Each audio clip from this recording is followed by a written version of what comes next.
अऊज़ु बिल्लाहि मिनश्शैतानिर्रजीम बिस्मिल्लाहिर्रहमानिर्रहीम रब्बि इश्रह ली सदरी व यस्सिर ली अमरी वहलुल उक़दतम मिन लिसानी यफ़क़हू क़ौली रब्बि ज़िदनी इल्मा अल्लाहुम्मा अरिनल हक़्क़ हक़्क़न वरज़ुक़ना इत्तिबाअह व अरिनल बातिला बातिलन वरज़ुक़ना इज्तिनाबह आमीन या रब्बल आलमीन। अल्लाहुम्मा तह्हिर क़ुलूबना मिनन निफ़ाक़ व अअमालना मिनर रिया व अलसिनतना मिनल कज़िब व अअयुनना मिनल ख़ियाना फ़इन्नका तअलमु ख़ाइनतल अअयुनि व मा तुख़फ़िस सुदूर आमीन या रब्बल आलमीन। बस बच्चे अब इधर कंसंट्रेट कीजिएगा, अब आप लोगों की आपस में डिस्कशन ना हो। बच्चे कल की क्लास में हमने जो भी डिस्कशन की, हाशिर साहब इधर तवज्जो कीजिएगा, मैं क्विकली रिकॉल करूंगा, फिर उसके बाद हम अपने आज के कॉन्सेप्ट की तरफ मूव कर जाएंगे इंशाल्लाह। बिस्मिल्लाहिर्रहमानिर्रहीम। हमने कहा था कि कुछ कंपनीज ऐसी होती हैं जो एक या एक से ज्यादा कंपनीज को कंट्रोल कर रही होती है। जो कंट्रोल करने वाली कंपनी होगी उसे पेरेंट कंपनी बोलेंगे, और जिस कंपनी को कंट्रोल किया जा रहा होगा उस कंपनी को सब्सिडरी कंपनी बोलेंगे। पेरेंट कंपनी की फाइनेंशियल स्टेटमेंट, अकेली financial statement individual financial statement कहलाती है। इसे सेपरेट फाइनेंशियल स्टेटमेंट भी बोलते हैं, इसे स्टैंड अलोन फाइनेंशियल स्टेटमेंट भी बोलते हैं। इसी तरह से सब्सिडरी कंपनी की अपनी फाइनेंशियल स्टेटमेंट को इंडिविजुअल, सेपरेट या स्टैंड अलोन फाइनेंशियल स्टेटमेंट बोलते हैं। पेरेंट कंपनी की फाइनेंशियल स्टेटमेंट और सब्सिडरी की फाइनेंशियल स्टेटमेंट को अगर हम कंबाइन करें, इसे बोलते हैं कंसोलिडेटेड फाइनेंशियल स्टेटमेंट। और अदरवाइज अगर हम सिर्फ पेरेंट और सब्सिडरी को कंबाइन करें तो इसे बोलते हैं ग्रुप।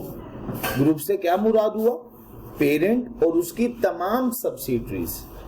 और मैंने बोला था हमारे सिलेबस में सिर्फ और सिर्फ सिंपल सब्सिडरी का कॉन्सेप्ट है, सिंपल कंसोलिडेशन का कॉन्सेप्ट है। इसका मतलब है सिंगल सब्सिडरी सिंपल कंसोलिडेशन है। ठीक हो गया? सिंगल सब्सिडरी, एक से ज्यादा सब्सिडरीज के बारे में नहीं पूछता वो हमसे। पेरेंट किसे कहते हैं? हम कहते हैं एक एंटिटी जो किसी दूसरी एंटिटी को कंट्रोल कर रही हो, पेरेंट कहलाएगी। सब्सिडरी वो कंपनी या वो ऑर्गेनाइजेशन या वो एंटिटी जिसको कंट्रोल किया जा रहा हो, कोई दूसरी कंपनी उसको कंट्रोल कर रही हो, उसको सब्सिडरी बोलेंगे। ठीक हो गया जी बच्चे? कंसोलिडेशन में consolidated statement of financial position हमारे सिलेबस का हिस्सा है। Consolidated statement of comprehensive income हमारे सिलेबस का हिस्सा है। बट बच्चे हम consolidated statement of changes in equity का भी कुछ कॉन्सेप्ट डिस्कस करेंगे। नोट्स हमारे सिलेबस का हिस्सा नहीं है। Notes to the financial statement consolidation के कौन से किस हद तक पूछे जा सकते हैं वो मैं आपको बताऊंगा जब फाइनल अकाउंट में नोट्स आपके साथ डिस्कस करूंगा। कंसोलिडेशन के लिए हमने स्टैंडर्ड्स डिस्कस किए थे। 3 स्टैंडर्ड्स हैं हमारे सिलेबस का हिस्सा, IFRS 3, IFRS 10, IAS 28। IAS 28 purely related to associate, तो अभी हम एसोसिएट के बारे में डिस्कशन नहीं कर रहे। तो अभी हम जो डिस्कशन करेंगे वो सिर्फ और सिर्फ IFRS 3 एंड IFRS 10 तक करेंगे। हमने IFRS 3 को पढ़ना शुरू किया था कल। IFRS 3 के 4 स्टेप्स हैं। सबसे पहला स्टेप हमने आइडेंटिफाई करना है who is the acquirer. Identify करना है एक्वायरर कौन है। ये बच्चे बात क्लियर हो गई? सेकंड स्टेप हमने डिटरमिन करनी है एक्विजिशन की डेट क्या है। डिटरमिन क्या करना है? Date of acquisition. Determine the date of acquisition. Third one हमने डिटरमिन करनी है फेयर वैल्यू। किसकी फेयर वैल्यू? सब्सिडरी की। सब्सिडरी की किस चीज की? Net asset. क्लियर हो गया? डिटरमिन करना है फेयर वैल्यू को और नेट एसेट्स और किसके? सब्सिडी। और किस डेट पे? एक्विजिशन डेट पे। शाबाश, बात क्लियर हो गई बच्चे यहां तक? इसके लिए हम फॉर्मूला यूज करते हैं, net assets is equal to subsidiary का शेयर कैपिटल, सब्सिडरी का शेयर प्रीमियम, सब्सिडरी का रिटेन अर्निंग का बैलेंस और सब्सिडरी के जितने भी बाकी रिजर्व्स हैं और plus fair value adjustments. Clear हो गया? इसके अलावा नेट एसेट इस फॉर्मूले से कैलकुलेट हो सकता है, लेकिन हमने ये फॉर्मूला यूज नहीं करना। ठीक हो गया जी बच्चे? इसके बाद बच्चे सबसे लास्ट फोर्थ वन स्टेप हमने पढ़ा था कि कैलकुलेट करेंगे गुडविल। कैलकुलेट करनी है गुडविल। गुडविल को कैलकुलेट करने के दो मेथड है। एक मेथड कहलाता है प्रोपोर्शनेट मेथड और दूसरा मेथड कहलाता है फेयर वैल्यू मेथड। ठीक हो गया?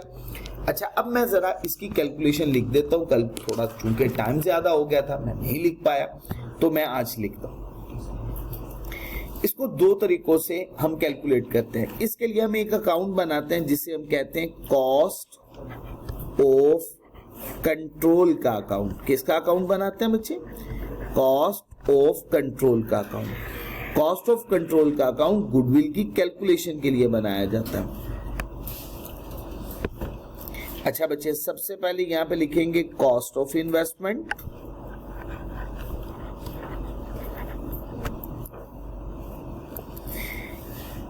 इधर हम माइनस करेंगे share capital,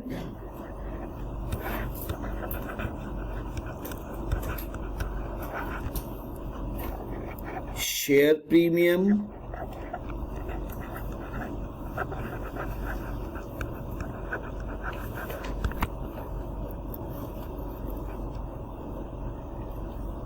pre acquisition retained earnings. ठीक हो गया? या मैं एक ही वर्किंग किया करता हूं प्री एक्विजिशन रिजर्व्स की। एक ही वर्किंग, इसका पूरा फॉर्मेट मैं आपके साथ डिटेल डिस्कस भी करूंगा।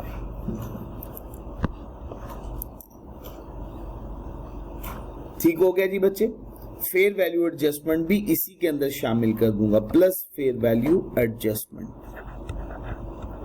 ताकि हमें बार बार वर्किंग ना करनी पड़े। फिर हम इस साइड का टोटल करेंगे और अगर ये साइड हैवियर हुई इससे, तो डिफरेंस बैलेंसिंग फिगर हमारी कैलकुलेट हो जाएगी गुडविल की, और ये होगी हमारी बैलेंसिंग फिगर।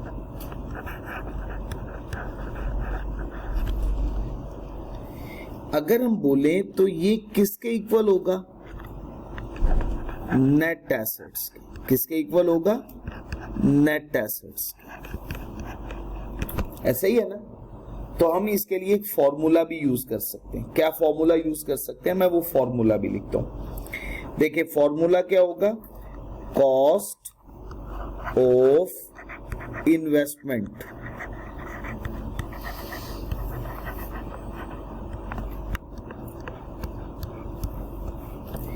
लेस करना है इसमें से नेट एसेट्स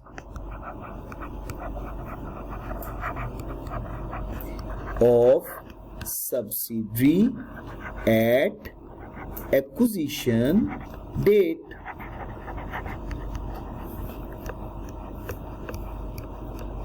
जी बच्चे, ये हमने डिडक्ट करनी है। बैलेंसिंग फिगर हमारी कैलकुलेट हो जाएगी गुडविल की, अगर हमारा आंसर पॉजिटिव में होगा तो। अभी नेगेटिव की बात मैं नहीं कर रहा हूं।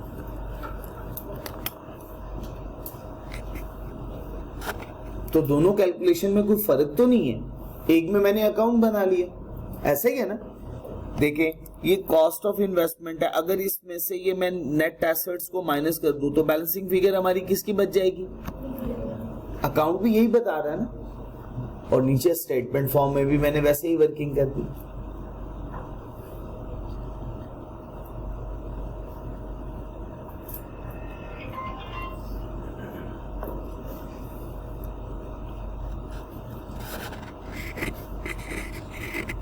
नोट कर चुके हो मैं आप सब लोग?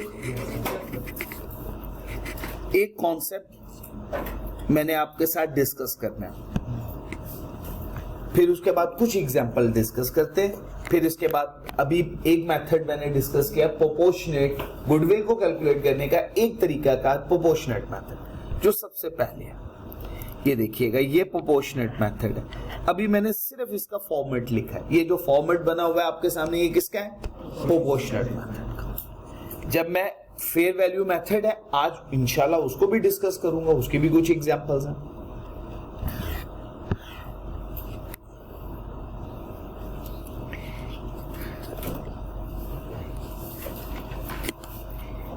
बच्चे सब्सिडरी कंपनी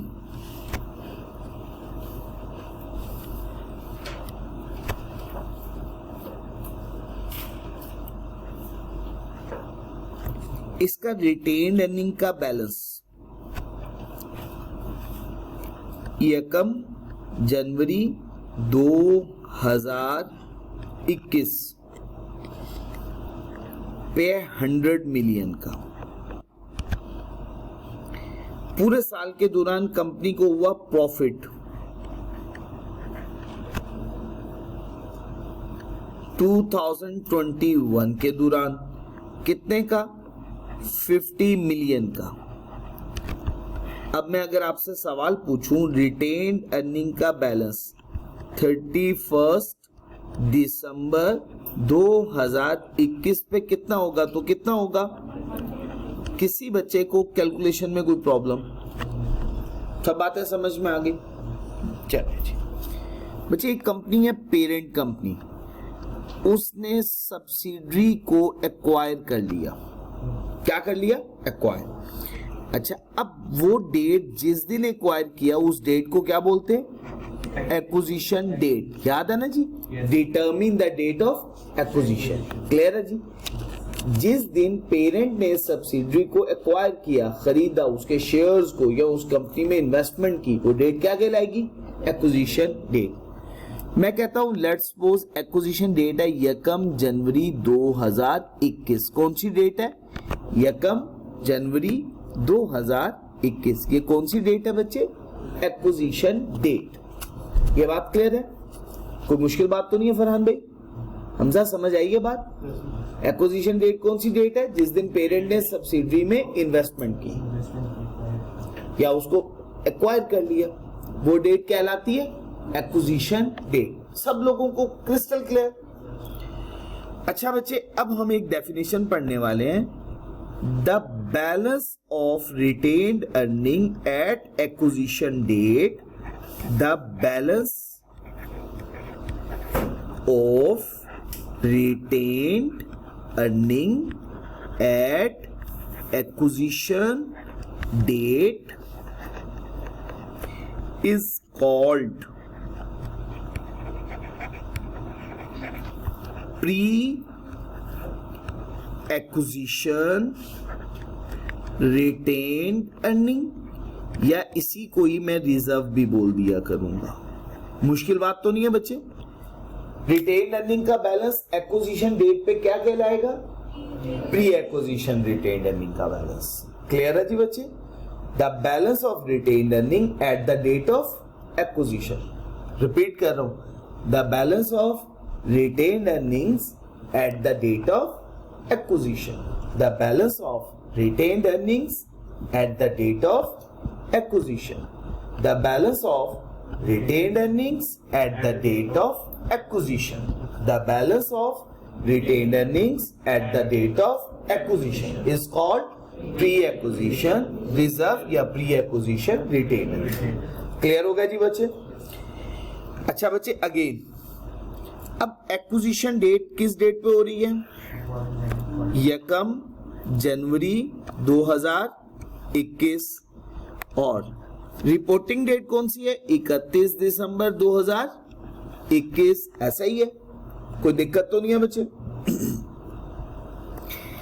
अब एग्जाम में हमें ये बैलेंस पता होगा, ये 150 का है। क्या मैं इसको बाइफरकेट कर सकता हूं प्री में और पोस्ट में? बिल्कुल कर सकता हूं। ये प्री और ये पोस्ट, इसके दो तरीके हो सकते हैं। अच्छा, अगर उसने मुझे प्री का बता दिया बैलेंस, उसने कहा प्री का बैलेंस है 100 मिलियन, पता है ना हमें प्री का बैलेंस कितना है? 100 मिलियन गिवन है, तो क्या हम पोस्ट का कैलकुलेट कर सकते हैं? बहुत आसानी से। 150 टोटल रिटेन अर्निंग का बैलेंस एट रिपोर्टिंग डेट, इसमें से माइनस कर देंगे प्री एक्विजिशन रिटेन्ड अर्निंग का बैलेंस, तो जो डिफरेंस आ जाएगा वो किसका बैलेंस होगा? पोस्ट एक्विजिशन रिटेन्ड अर्निंग का बैलेंस। क्लियर हो गया? टोटल रिटेन्ड अर्निंग के बैलेंस में से हमने प्री का बैलेंस डिडक्ट कर दिया, रिमेनिंग बैलेंस किसका कैलकुलेट हो जाएगा? Post acquisition retained earning. और अगर हमें पोस्ट का पता होगा तो हम प्री का कैलकुलेट कर सकते हैं। बिल्कुल, अल्हम्दुलिल्लाह, बात समझ आ गई? किसी बच्चे को कोई कंफ्यूजन?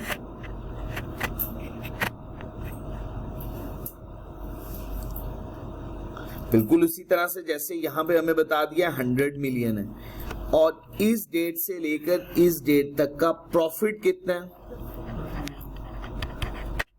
प्रॉफिट कितना है? 50 मिलियन।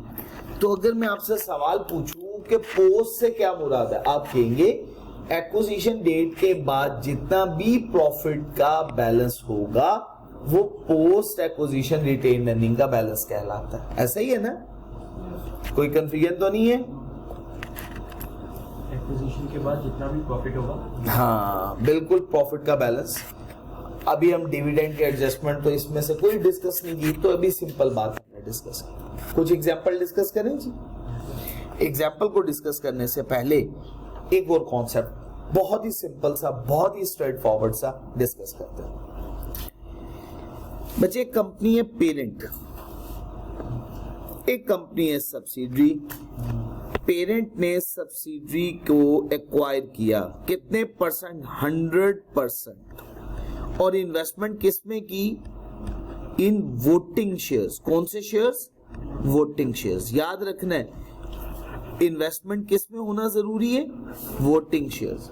तभी कंट्रोल आएगा, अदरवाइज कंट्रोल नहीं आएगा, क्योंकि प्रेफरेंस शेयर्स की बेसिस पे हम कंट्रोल कैलकुलेट नहीं करते, क्योंकि प्रेफरेंस शेयर्स के अगेंस्ट वोटिंग पावर मौजूद नहीं होती। शाबाश, बात क्लियर है जी? अच्छा बच्चे, अगर कोई कंपनी किसी दूसरी कंपनी के 100% शेयर्स एक्वायर कर ले, कितने परसेंट? कितने परसेंट शेयर्स? तो इसे कहते हैं होली ओन्ड। क्या वर्ड बोलते हैं? Wholly owned company.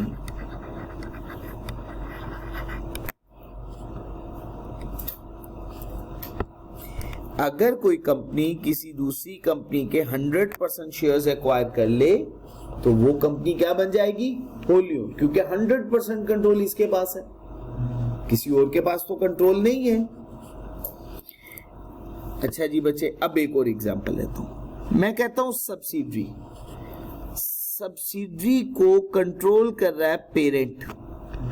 कितने परसेंट कंट्रोल कर रहा है? मैं कहता हूं लेट्स सपोज 80% कंट्रोल कर रहा है। क्या होली ओन्ड है? नहीं, इसको कहते हैं पार्टली ओन्ड। क्या वर्ड बोलते हैं? पार्टली या पार्शली। पार्टली या बच्चे पार्शली ओन्ड, दोनों में से कोई एक वर्ड यूज किया जाएगा, पार्टली ओन्ड या पार्शली ओन्ड। कोई बात मुश्किल तो नहीं है यहां तक? एक कंपनी अगर किसी दूसरी कंपनी के 100% वोटिंग राइट्स एक्वायर कर ले तो क्या कहलाएगी? Wholly owned. अच्छा, इसको बोलेंगे होली ओन्ड पेरेंट कंपनी। और सब्सिडरी के लिए क्या वर्ड बोलेंगे? Wholly owned subsidiary.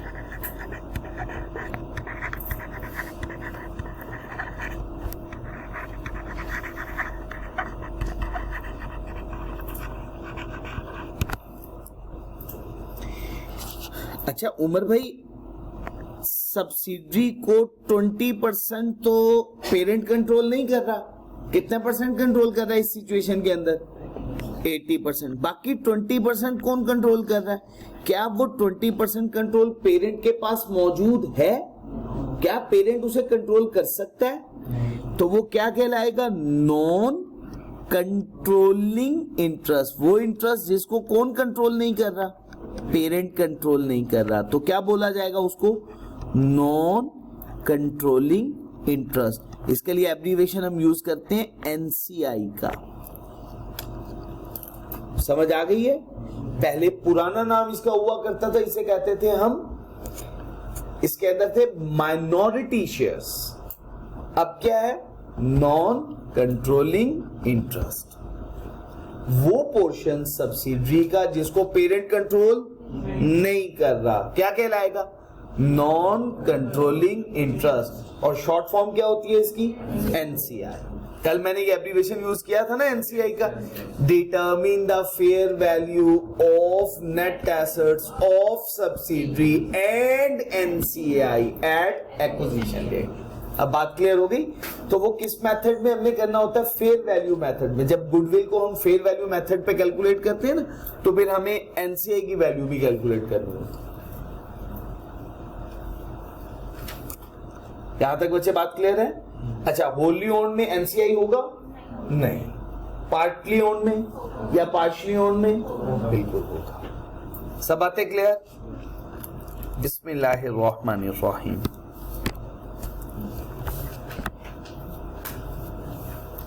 अब जितने भी स्टेप्स पढ़े वन बाय वन एक एक स्टेप फुलफिल करते हैं और कोशिश करते हैं इस क्वेश्चन को सॉल्व करने की। बिस्मिल्लाहिर्रहमानिर्रहीम।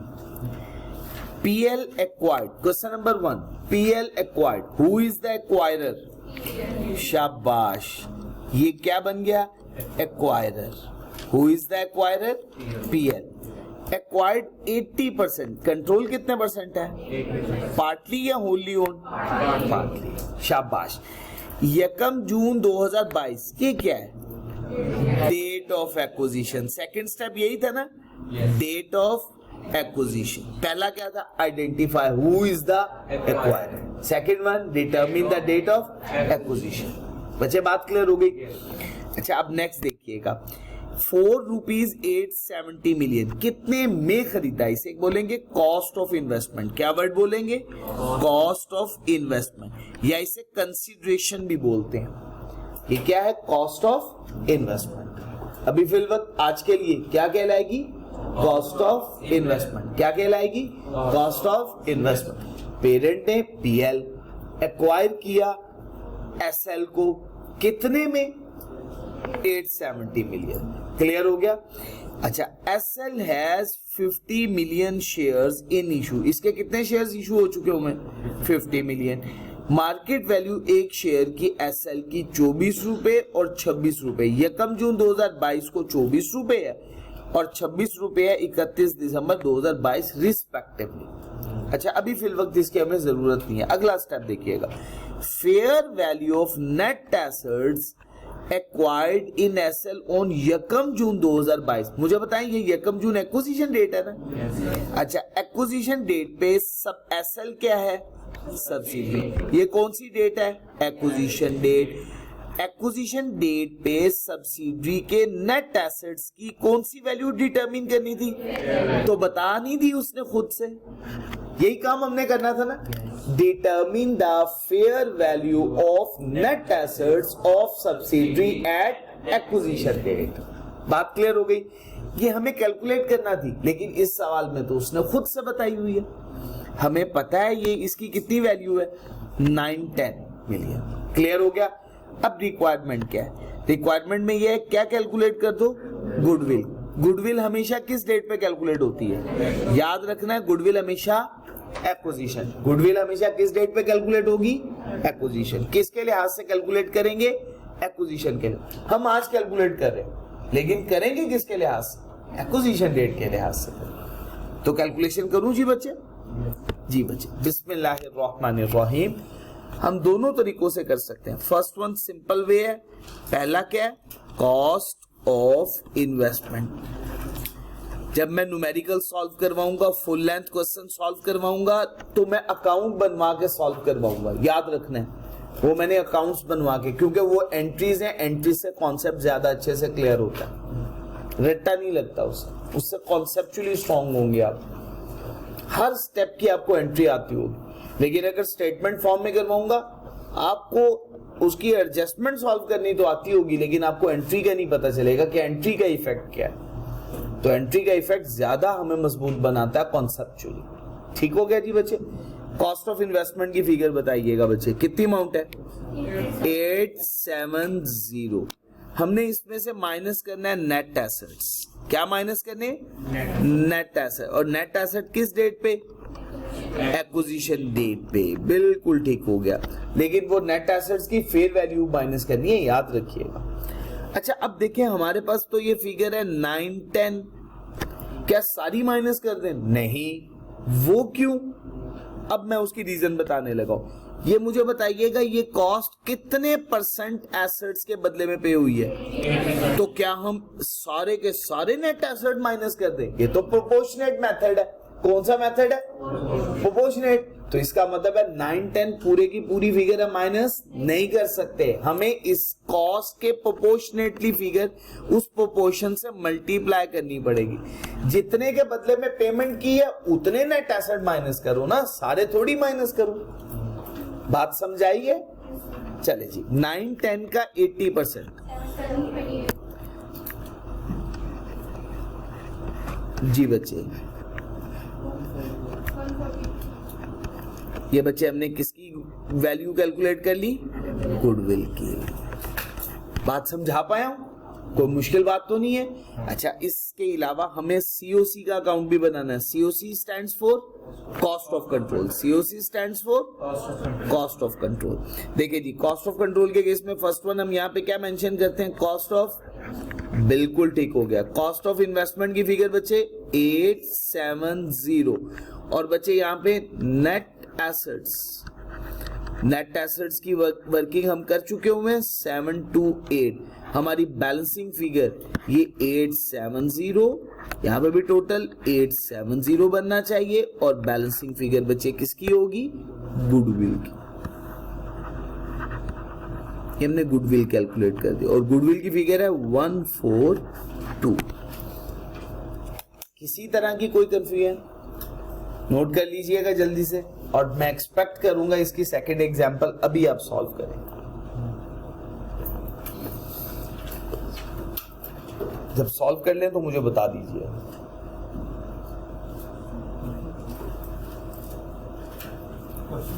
मैं भी शो करूँ। ये बच्चे नोट कर ले, मैं भी शो करवा। आप सब लोग कोशिश करें कल सब लोगों के पास किताब मौजूद हो।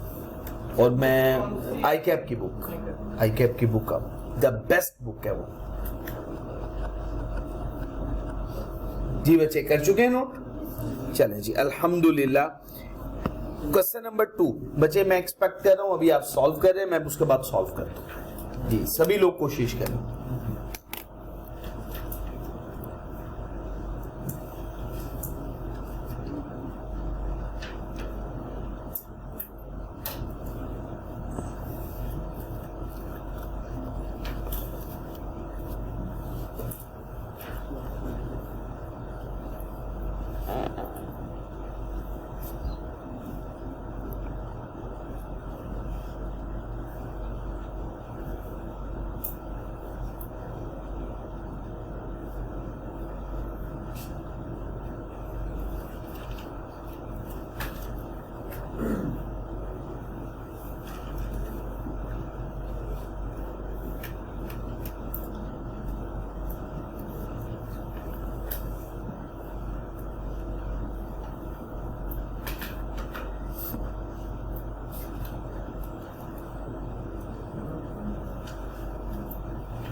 ठीक हो गया जी।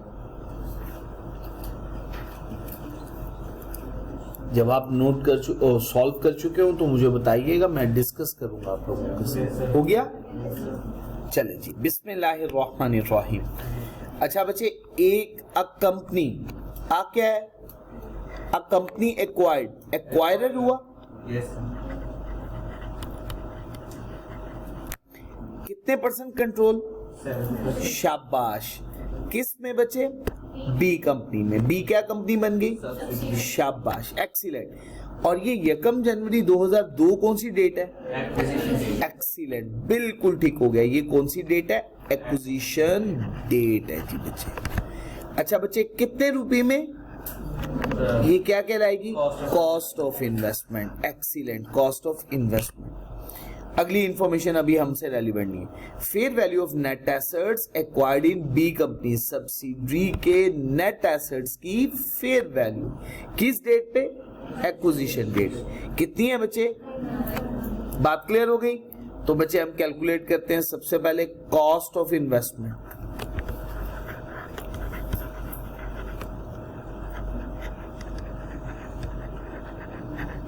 $1020 यही है बच्चे। अच्छा बच्चे, रुपीज इन मिलियन में है। अब हमें इसमें से लेस करना है। किसको लेस करना है?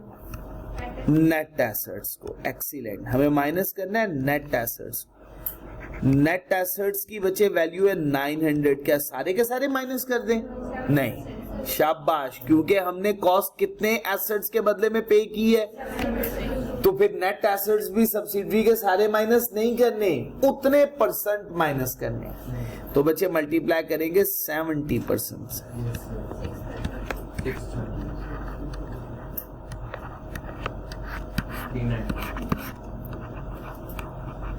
पॉजिटिव आंसर है किसका होगा? गुडविल का।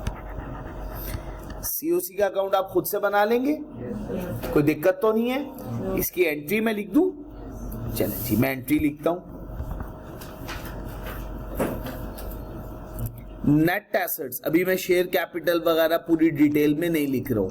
नेट एसेट्स कितने से बचे? अच्छा, ये वाली इसकी एंट्री करूं तो फिर इसकी मैं एंट्री लिखूंगा। कितने से बचे? 630। गुडविल को बचे हम डेबिट करेंगे, जो हमारी बैलेंसिंग फिगर है। कितने से बचे? 390 से। और बचे हम कॉस्ट ऑफ इन्वेस्टमेंट को क्रेडिट कर देंगे। कितने से बचे? 1020। ये एंट्री आपने याद रखनी है, ये वाली एंट्री। इसका कॉन्सेप्ट मैं कोशिश करूंगा आज जाते हुए बता के जाऊं, जब मैं आपके साथ डिस्कस करूंगा ना हाउ टू कंसोलिडेट, उसके अंदर ये सबसे दूसरा पॉइंट मैंने ये लिखना है।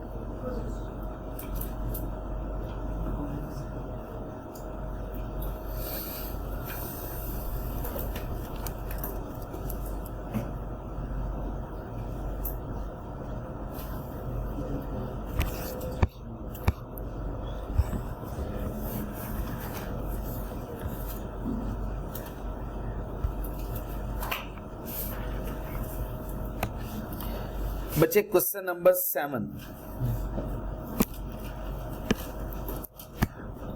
मैं आपके साथ सॉल्व करने लगा हूं। क्वेश्चन नंबर 7 देखिएगा। फाइका लिमिटेड एक्वायर्ड। फाइका लिमिटेड क्या है? शाबाश, कंसंट्रेट करना है। मैं नोट करने के लिए आपको पता है ना टाइम दे रहा हूं आप लोगों को। क्या है? Acquirer. Who is the acquirer? Step 1, who is the acquirer? पूरे स्टेप हो रहे हैं ना, 4 के 4 स्टेप्स पूरे करो। First 1 step, who is the acquirer? फाइका लिमिटेड। एक्वायर्ड कितने परसेंट कंट्रोल एक्वायर किया बच्चे? 75%। 4 of the 120,000 rupees 10 ordinary shares in Saika limited. Saika limited कौन सी कंपनी है? सब्सिडरी। ऑन 1 जनवरी 2024, ये कौन सी डेट है? Acquisition date. शाबाश, यहां तक बात क्लियर है?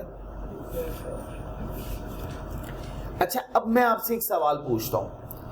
120,000 ऑर्डिनरी शेयर्स ये उसने जो आपको फिगर बताई है ये 120,000 कंपनी के पेड अप कैपिटल की फिगर है या इतने एक्चुअली बाय किए उसने? पढ़ो जरा दोबारा से। फाइका लिमिटेड एक्वायर्ड 75% ऑफ द, तो इसका मतलब है ये टोटल है, इसका 75% एक्वायर किया है। ये बात क्लियर है? इसका 75%, तो 75% इसका 90,000 हो जाएगा। मुश्किल बात तो नहीं है बच्चे। बाकी लॉन्ग क्वेश्चन के अंदर ये इंफॉर्मेशन हमसे बहुत रेलिवेंट होती है, अभी फिल वक्त अभी भी है, लेकिन लॉन्ग क्वेश्चन में तो बहुत ज्यादा इंपॉर्टेंट होती है। अच्छा बच्चे, at the date Saika limited had accumulated profit, उसी डेट पे, उसी डेट से क्या मुराद, ये जो डेट डिस्कस की है 1 जनवरी 2014, इस पे एक्यूमुलेटेड प्रॉफिट का बैलेंस है 7 लाख रुपए। ये कौन सा बैलेंस है? Pre acquisition retained earning. शाबाश, ये किसका बैलेंस है? Pre acquisition retained earning. ये किसका बैलेंस है? Pre acquisition retained earning. और शेयर प्रीमियम अकाउंट का बैलेंस कितना बचे? 200,000। यहां तक बच्चे बात क्लियर हो गई? कोई दिक्कत? फाइका लिमिटेड पेड 16,80,000 रुपए। ये किसकी अमाउंट है बच्चे? Excellent. Cost of investment for shares in साइका लिमिटेड।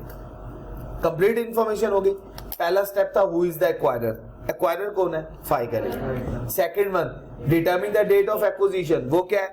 1 जनवरी 2014। ये भी बात हो गई। तीसरा step, determine the fair value of net assets of subsidiary at acquisition, वो डिटरमिन कर लेंगे। और सबसे लास्ट पे उसके बाद गुडविल कैलकुलेट करना। तो शुरू करेंगे काम करना। बिस्मिल्लाहिर्रहमानिर्रहीम।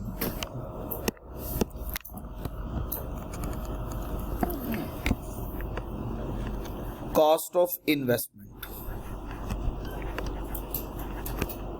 कितनी है बच्चे? Cost of investment 168,000,000।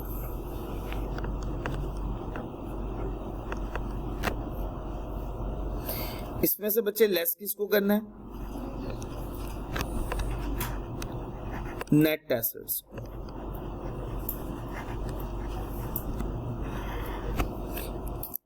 अच्छा बच्चे, अब नेट एसेट्स के अंदर सबसे पहले शेयर कैपिटल। अब हमारे पास दो तरीके हैं, मैं दोनों बता देता हूं, आप बाद में देख लीजिएगा। देखिए, शेयर कैपिटल है 120,000, ऐसा ही है ना? इसको मल्टीप्लाई करना है, कितने परसेंट की कॉस्ट पे की हमने? 75%। कितनी फिगर बनी बच्चे? 90,000। क्लियर हो गया जी बच्चे? नेक्स्ट बच्चे, शेयर प्रीमियम। क्या फिगर है? Share premium. कितनी है शेयर प्रीमियम की फिगर बच्चे?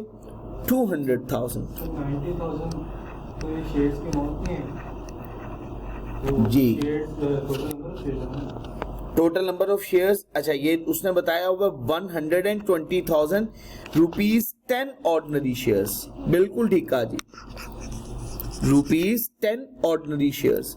अच्छा जी, अगर इसको मैं मल्टीप्लाई करूं 10 से और उसको फिर मुझे मल्टीप्लाई करना है कितने परसेंट से बच्चे? 75%। 90 तो 10 से पहले तो डिफरेंट आंसर है। नहीं, वो 90,000 है, उसको भी 10 से मल्टीप्लाई करेंगे, सेम आंसर आएगा, आंसर डिफरेंट नहीं होगा।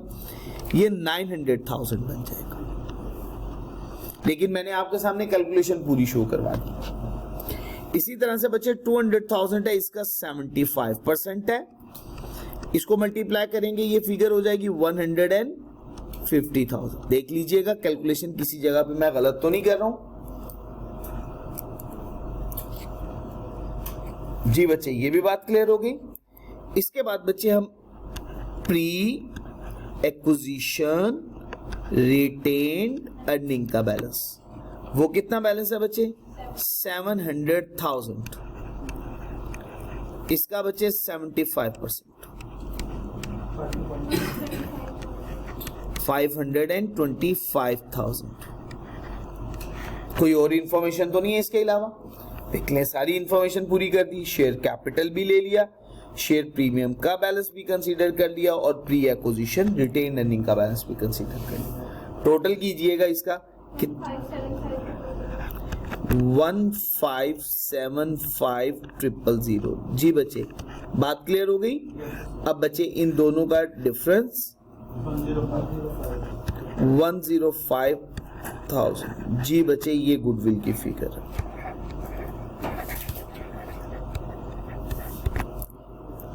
बात क्लियर है, कोई दिक्कत तो नहीं है।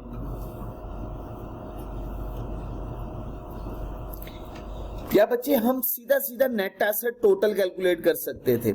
12 लाख, 2 लाख कितना हो जाएगा? 14 लाख, 14 लाख और 7 लाख 21 लाख, ऐसा ही होगा। 21 लाख के ऊपर डायरेक्ट 75% अप्लाई करें तब भी यही बैलेंस बनता है। तो दोनों में से कोई एक तरीका का इस्तेमाल किया जा सकता है। टोटल फिगर कैलकुलेट करें, उसका डायरेक्ट 75% ले ले, या हर फिगर का 75% कैलकुलेट करते चलेंगे। मैं सीओसी का अकाउंट भी बनाना चाहूंगा सामने, ये इससे आपको कॉन्सेप्ट क्लियर हो जाएगा सीओसी के अकाउंट का।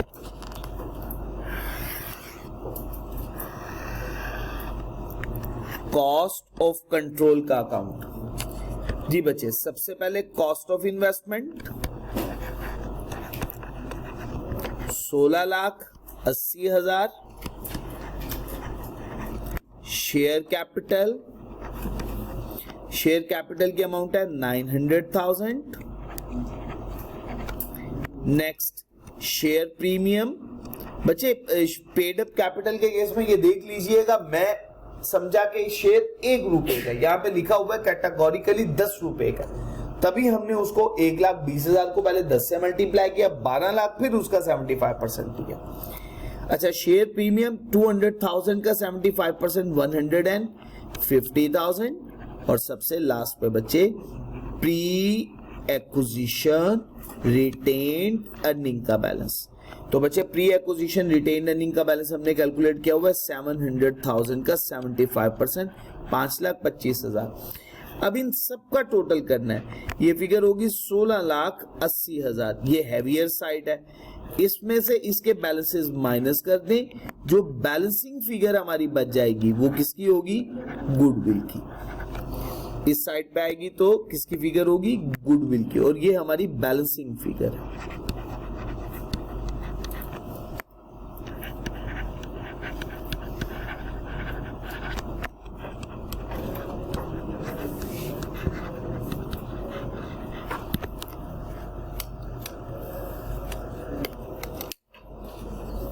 जी बच्चे, बात क्लियर है जी?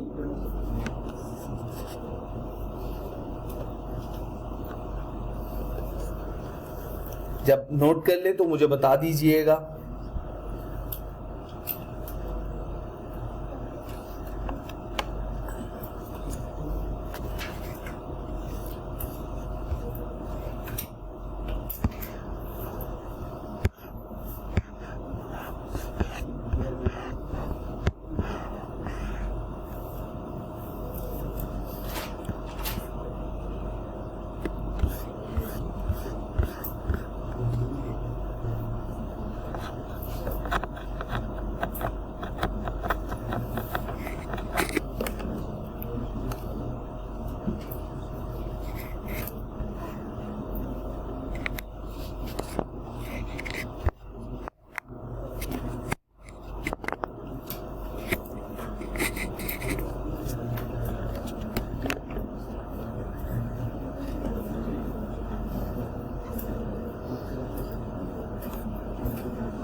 बच्चे क्वेश्चन नंबर 8।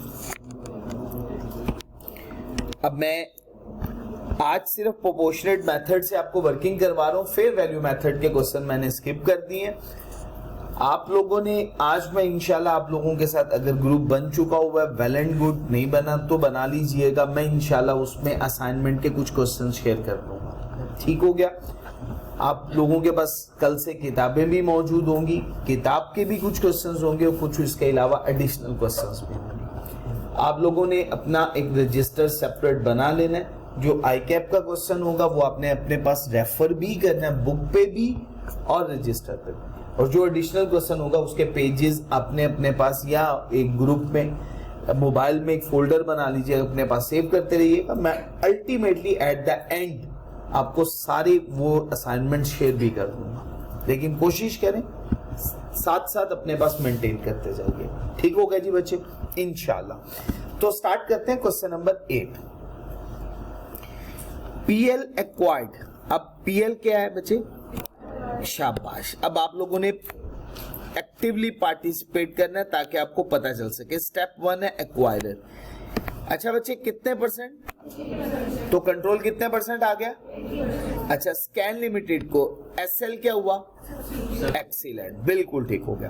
किस डेट पे बच्चे? 1 जनवरी 2001। ये कौन सी डेट है? शाबाश, ये 2 स्टेप पूरे हो गए, कोई दिक्कत तो नहीं है यहां तक। अच्छा बच्चे कितने में? ये क्या है? शाबाश, cost of investment. Retained earning of SL were ₹100 at that date. ये कौन सा बैलेंस है? बिल्कुल ठीक हो गया, ये बैलेंस है प्री एक्विजिशन रिटेन्ड अर्निंग का, प्री एक्विजिशन का balance. It is PL's policy to recognize non-controlling interest at the date of acquisition as proportionate share of net assets। जी बच्चे, proportionate share of net assets। अच्छा, अब ये fair value method नहीं है, full goodwill method नहीं है, कौन सा मेथड है? Proportionate method. Statement of financial position PL की और एसएल की 31 दिसंबर 2001। ये कौन सी डेट है? रिपोर्टिंग डेट है। ये एक्विजिशन डेट नहीं है, रिपोर्टिंग डेट है। अभी हम पूरा क्वेश्चन तो सॉल्व नहीं कर रहे, सिर्फ गुडविल कैलकुलेट करनी है, क्योंकि देखिए रिक्वायरमेंट ही यही है, गुडविल कैलकुलेट करनी। हमने अपनी जरूरत के मुताबिक जो डाटा हमें चाहिए हमने वो पिक करना है। सबसे पहली फिगर कॉस्ट ऑफ इन्वेस्टमेंट, अगर ये यहाँ पे गिवन ना होती तो हमें यहां से तो भी तो मिल सकती थी ना, ये वही फिगर है। अच्छा, अब इसके साथ साथ देखिएगा, आपने ये ढूंढना है सब्सिडरी का कॉलम कौन सा है। ये पीएल है, पीएल का कौन सा कॉलम है? एक्वायरर का। और एसएल कौन है? इसका मतलब है ये सब्सिडरी का डेटा है सारे का सारा। अब इसमें से हमें नेट एसेट्स की फिगर चाहिए, ऐसा ही है ना। हमने डिटरमिन करना है fair value net assets of subsidiary at acquisition. अब देखिए, शेयर कैपिटल के बारे में अगर कुछ नहीं बता रहा तो इसका मतलब जो एक्विजिशन डेट पे था रिपोर्टिंग डेट पे भी वही है। अच्छा, इसी तरह से शेयर प्रीमियम के बारे में भी अगर उसने कुछ नहीं बताया था, जो एक्विजिशन पे है वही रिपोर्टिंग पे है। लेकिन रिटेन्ड अर्निंग का बैलेंस तो हमें प्री का बता नहीं दिया, बता दिया हुआ है, वो तो पता है हमें। तो इसका मतलब शेयर कैपिटल की भी इंफॉर्मेशन आ गई, शेयर प्रीमियम की भी और प्री की भी, और इसके अलावा कोई और रिजर्व या कोई और फेयर वैल्यू एडजस्टमेंट मौजूद नहीं है। तो हम इन सबका टोटल करेंगे तो हमारे पास किसकी फिगर कैलकुलेट हो जाएगी? Net assets. बात समझा पाए हम? करें कैलकुलेशन? चलें जी, बिस्मिल्लाहिर्रहमानिर्रहीम। मैं आप लोगों के सामने अकाउंट बना के सॉल्व कर दूं, स्टेटमेंट फॉर्म में आप खुद कर लीजिएगा। चलिए जी, बिस्मिल्लाहिर्रहमानिर्रहीम। इस अकाउंट का नाम क्या है? COC, cost of. शाबाश, कॉस्ट ऑफ कंट्रोल हमारी क्या मदद करता है? शाबाश, याद रखनी है ये बात, कॉस्ट ऑफ कंट्रोल हमारी मदद करता है गुडविल की कैलकुलेशन। अच्छा बच्चे, इसकी लेफ्ट साइड पे हम क्या लिखेंगे? Cost of. Excellent, cost of investment. बताएं कॉस्ट ऑफ इन्वेस्टमेंट की फिगर कितनी है? 2 लाख।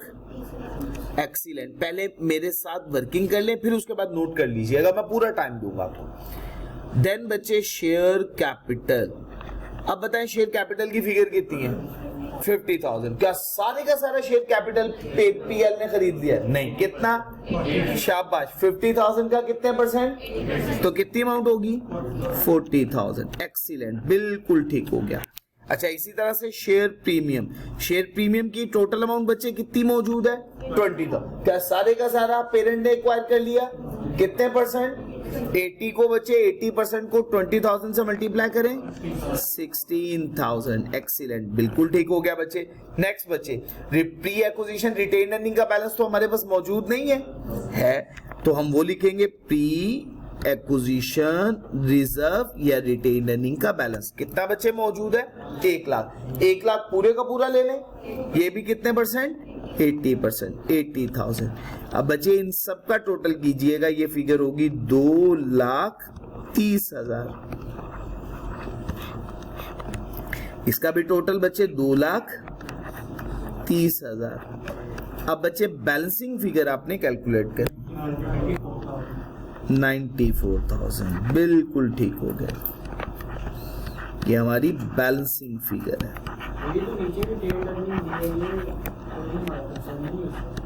हमारा कंसर्न होगा जब हम लॉन्ग क्वेश्चन सॉल्व करेंगे तो वो पूछेगा, वो हमें कहेगा कि आपने consolidated statement of financial position बनानी है, तो फिर हम रिपोर्टिंग डेट पे पोस्ट को भी यूज करेंगे। ठीक है। गुडविल तो किस डेट पे कैलकुलेट हो रही है, तो उसका तो पिछले बाद वाले प्रॉफिट के साथ कोई लेना देना है ही नहीं। ठीक है ना। बेसिकली है क्या, आज मैं गोरमे से कहूं कि मैं गोरमे तुम्हारी कंपनी को या तुम्हारी एक ब्रांच को खरीद रहा हूं, तो मुझे उसके बदले में गुडविल पे करनी। गुडविल जिस डेट पे मैं उसे खरीद रहा हूं उस टाइम पे देनी है या बाद वाले प्रॉफिट की भी देनी है? उसी बाद वाले प्रॉफिट में तो मेरी अपनी मेहनत शामिल है, उसमें तो मेरा अपना हिस्सा शामिल है, मैंने मेहनत की हुई है। उसके बाद जब मैंने एक्वायर किया उससे पहले की सारी मेहनत वो पहले वाले लोगों की है, उनको मुझे उसके बदले में पैसे देने पड़ेंगे, कॉस्ट पे करनी पड़ेगी। लेकिन बाद के होने वाले प्रॉफिट में मेरी मेहनत शामिल है, वो मेरे प्रॉफिट के अंदर शामिल हो जाएगा। क्लियर हो गया? कॉन्सेप्चुअली क्लियर है ये बात? चलो जी। अच्छा, आप नोट कर लीजिएगा इसको और दूसरे फॉर्मेट से भी एक दफा वर्किंग कर लें जरा, ताकि एक दफा आप लोगों को दोनों फॉर्मेट से वर्किंग करनी आ जाए। वो एमसीक्यूज के लिए आपने यूज किया कर।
जी बच्चे कर चुके हैं नोट? जज़ाकुमुल्लाह खैर।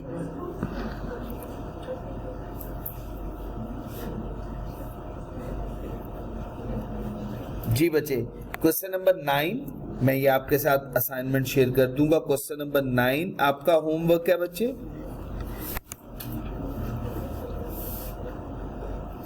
अच्छा, ये इंफॉर्मेशन रेलिवेंट नहीं है आप लोगों के लिए, आपने इस पे बिल्कुल भी कंसंट्रेट नहीं करना।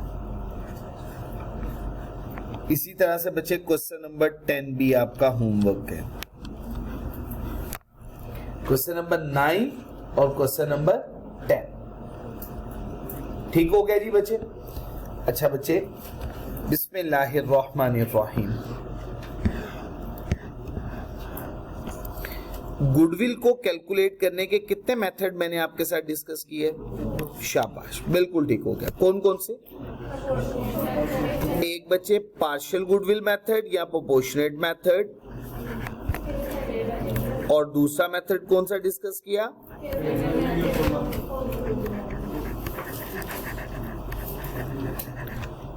Full goodwill method.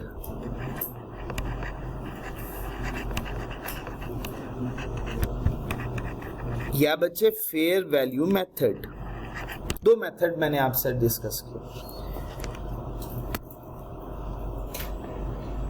अमार साहब इधर तवज्जो कीजिएगा। पार्शियल गुडविल मेथड में गुडविल सिर्फ ग्रुप की कैलकुलेट होगी। पार्शियल गुडविल मेथड में गुडविल सिर्फ किसकी कैलकुलेट करनी? ग्रुप की, और सीओसी का अकाउंट बना के। अच्छा, अगर हम बात करें फुल गुडविल मेथड, तो फुल गुडविल मेथड के अंदर ना सिर्फ गुडविल ग्रुप की कैलकुलेट होती है, बल्कि गुडविल एनसीआई की भी कैलकुलेट होती है। गुडविल किन की कैलकुलेट होती है? दोनों की, ग्रुप की भी और एनसीआई की। मैं रिपीट कर रहा हूं, फुल गुडविल क्यों कहा जाता है इसे फुल गुडविल? क्योंकि अगर हमने 80% पेरेंट ने एक्वायर किया है सब्सिडरी को, तो सिर्फ 80% की गुडविल कैलकुलेट हुई, बाकी 20% एनसीआई की गुडविल कैलकुलेट। तो कौन सा मेथड हुआ? Proportionate, partial. लेकिन अगर हमने 80% की भी कैलकुलेट की और 20% जो बाकी बच गया उसकी भी कैलकुलेट की, तो ये कौन सा मेथड होगा? फुल, या इसे क्या बोलते हैं? Fair value method. इसे फेयर वैल्यू क्यों बोला जाता? उमर भाई बता सकते हो? बिल्कुल ठीक हो गया, शाबाश। क्योंकि इसमें एनसीआई की फेयर वैल्यू गिवन होगी तो ये मेथड अप्लाई होना है, नहीं तो ये मेथड अप्लाई नहीं हो सकता। इसी वजह से इसके लिए ये नाम भी यूज कर दिया जाता है, फेयर वैल्यू मेथड या फुल गुडविल मेथड। दोनों बातें याद रखेंगे, फेयर वैल्यू मेथड या फुल गुडविल मेथड। इस मेथड के तहत एनसीआई की फेयर वैल्यू का मौजूद होना या उसको हम कैलकुलेट कर सकते हैं, उसकी इंफॉर्मेशन का मौजूद होना जरूरी है, तभी ये मेथड अप्लाई हो सकता है, अदरवाइज ये मेथड अप्लाई नहीं हो सकता। अब आप मुझे बताइएगा, ग्रुप की गुडविल अगर हमने कैलकुलेट करनी हो तो कौन सा अकाउंट बनाते हैं? शाबाश, एक्सीलेंट। कौन सा अकाउंट? सीओसी। लेकिन अगर एनसीआई की गुडविल कैलकुलेट करनी हो तो उसके लिए तो एनसीआई का अपना अकाउंट बनाना पड़ेगा। तो याद रखिएगा, फुल गुडविल मेथड में ना सिर्फ हम सीओसी का अकाउंट बनाते हैं बल्कि एनसीआई का। यहां तक बच्चे बात क्लियर है? दो स्टेप्स में वर्किंग करूंगा, एक सिंपल वर्किंग समझाऊंगा, एक दोनों के अलग-अलग अकाउंट बनाने सिखाऊंगा। दोनों के अलग-अलग अकाउंट बनाने कल सिखाऊंगा, आज सिंपल वर्किंग समझते जैसे मैंने भी स्टेटमेंट फॉर्म में किया। स्टार्ट करें जी। चलिए, बिस्मिल्लाहिर्रहमानिर्रहीम।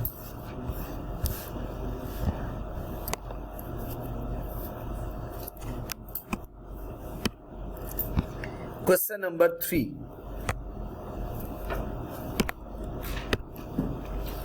ऑन 31 जुलाई 2018, ये कौन सी डेट है? Acquisition date. Parveen limited acquired, तो ये परवीन लिमिटेड क्या हुआ? एक्वायरर। दो स्टेप पूरे हो गए, डेट ऑफ एक्विजिशन का भी पता चल गया और एक्वायरर का भी पता चल गया। अच्छा, कितने परसेंट कंट्रोल, कितने परसेंट एक्वायर किया?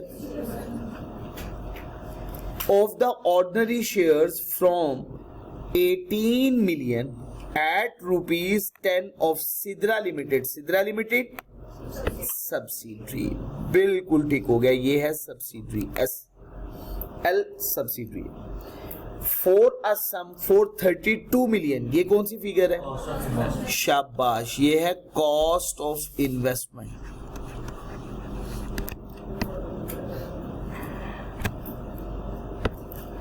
Sidra limited had accumulated profit यकम जनवरी 2018 पे बता रहा है एक्विजिशन, जबकि कब हो रही थी? 31 जुलाई 2018।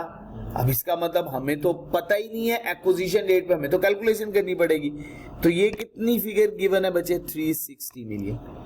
और साल के दौरान ड्यूरिंग द ईयर 31 दिसंबर 2018 को प्रॉफिट कितना हुआ? 108 मिलियन।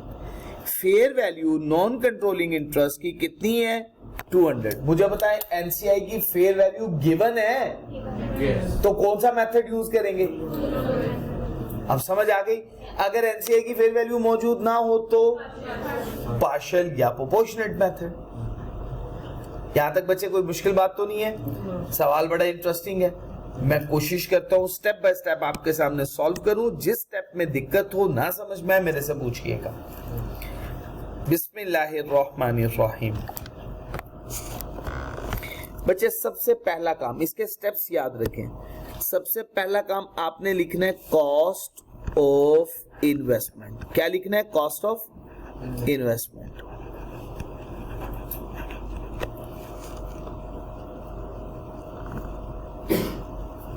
कॉस्ट ऑफ इन्वेस्टमेंट की फिगर कितनी है?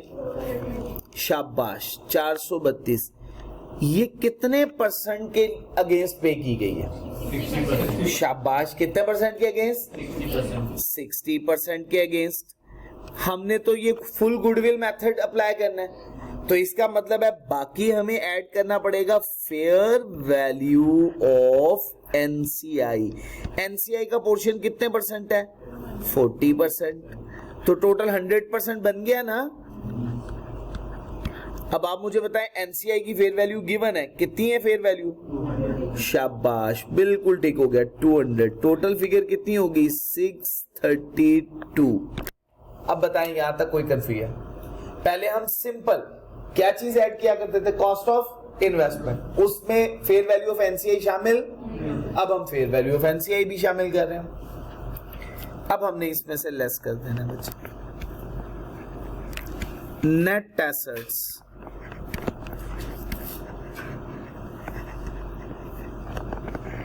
Of subsidy. इसका अकाउंट में गलती के चांसेस बहुत कम है, इसमें गलती के चांसेस हो सकते हैं, लेकिन शॉर्ट वर्किंग है। तो मैं आपको कल से अकाउंट बनाना ही सिखाऊंगा, क्योंकि लॉन्ग क्वेश्चन हमने अकाउंट की मदद से ही करने, लेकिन इससे थोड़ी सी बात हमें समझ में आ जाएगी। अच्छा, नेट एसेट में बचे सबसे पहले शेयर कैपिटल। अब आप मुझे बताइएगा शेयर कैपिटल क्या मैं 60% लूंगा या 100%? क्योंकि ऊपर मैंने कॉस्ट में ऐड कर दिया फेयर वैल्यू ऑफ एनसीआई का पोर्शन भी। तो अब मुझे यहाँ पे शेयर कैपिटल की टोटल वैल्यू लेनी है। तो देखिएगा 18 मिलियन नंबर ऑफ शेयर्स हैं। एक शेयर कितने का है? 10 रुपए का। टोटल फिगर कितनी हो गई? 180। अभी मैं इनर कॉलम में लिख रहा हूं, बाद में टोटल करके माइनस करवा दूंगा। नेक्स्ट, शेयर प्रीमियम भी है बच्चे इसके केस में? नहीं है शेयर प्रीमियम? नहीं। अच्छा, अब मुझे ऐड करना है इसमें प्री एक्विजिशन रिटेन्ड अर्निंग का बैलेंस। ऐसा ही है ना? ये टोटल करूंगा और ये इसमें से माइनस करवा दूंगा। ये बैलेंस अगर पॉजिटिव में आ जाएगा तो गुडविल होगी, नेगेटिव में आया तो बाद में देखेंगे क्या कहना है इसको। अब हमें प्री की वर्किंग करनी है। अब जरा आप लोगों की मुझे तवज्जो चाहिए।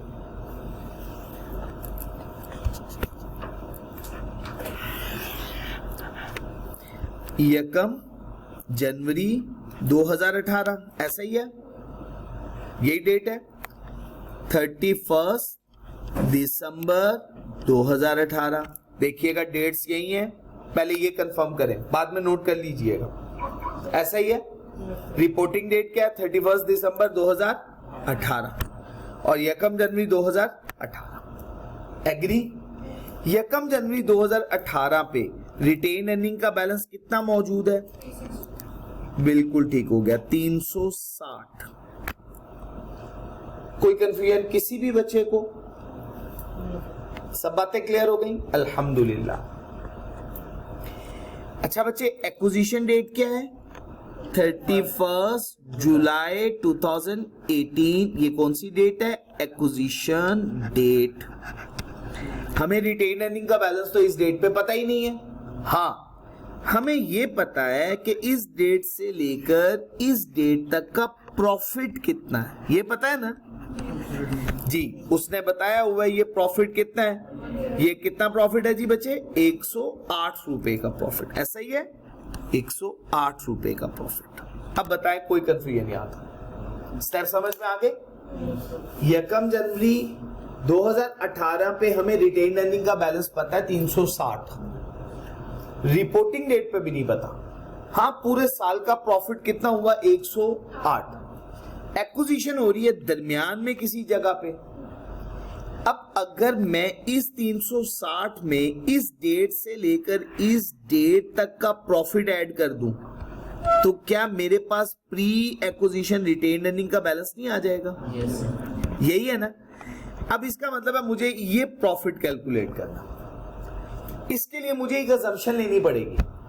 अगर अजम्पशन क्वेश्चन में गिवन हो, वेल एंड गुड, ना गिवन हो तो आपने खुद लेनी है। वो क्या है? हर महीने हमें बराबर बराबर मुनाफा हुआ, उसे कहते हैं evenly accrued through out the year. Clear है जी? इवनली वाली अजम्पशन आपने खुद से अज्यूम करना। अब देखिएगा 108 12 माह का प्रॉफिट है, एक माह का कितना हुआ? 9। अब 9 को मल्टीप्लाई कर दें 7 से, 60, 63 को 360 में ऐड कर दें 423, ये हमारा प्री एक्विजिशन का बैलेंस। बात समझा पाए हो बच्चे? कोई कंफ्यूजन तो नहीं है बच्चे?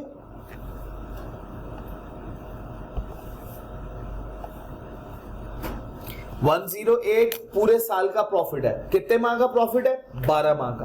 अगर मैं 108 को 12 से डिवाइड कर दूं तो मेरे पास एक माह का प्रॉफिट आ गया, वो है 9 मिलियन। अब हमने देखना है 1 जनवरी से लेकर 31 जुलाई जो कि एक्विजिशन डेट है, कितने माह बनते हैं।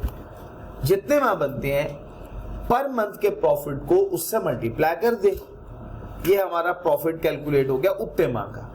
1 जनवरी के रिटेन्ड अर्निंग में उतने माह के प्रॉफिट को हमने ऐड कर दिया जो कि 63 था। टोटल हुआ 423। बात क्लियर है बच्चे? अब दिक्कत तो नहीं होगी इंशाअल्लाह। ये काफी क्वेश्चंस में मौजूद है। यासिर लिमिटेड का एक सवाल है, उसमें भी ये कॉन्सेप्ट मौजूद है। गोल्डन लिमिटेड का सवाल है कंसोलिडेशन में, उसमें भी ये कॉन्सेप्ट मौजूद है ऑटम 2017 के अंदर। इसी तरह से एक arrow limited, I think so, उसके अंदर भी ये कॉन्सेप्ट मौजूद है। तो आई कैप के पास पेपर्स के काफी क्वेश्चंस के अंदर ये कॉन्सेप्ट मौजूद है। ठीक होगा जी बच्चे? अच्छा जी बच्चे, ये हमने वर्किंग की 423, टोटल कीजिएगा बच्चे 306 603। अब बच्चे 603 लेस कीजिएगा, इस केस में फुल पार्शियल के केस में हमने परसेंटेज यूज नहीं करनी जिसमें रिक्वायर्ड पूरी अमाउंट, क्योंकि यहाँ पे हमने 100% फिगर कंसीडर नहीं कर ली। जी बच्चे 29 पॉजिटिव में है बच्चे, गुडविल। जी बच्चे कैलकुलेशन समझ में आ गई? कोई प्रॉब्लम तो नहीं है यहां तक?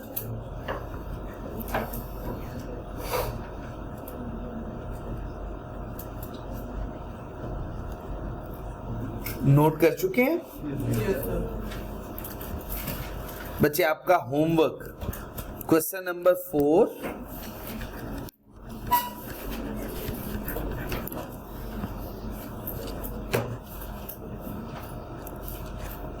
9, 10 5, ये दोनों फेयर वैल्यू मेथड के 9, 10 4 जी। और क्वेश्चन नंबर 6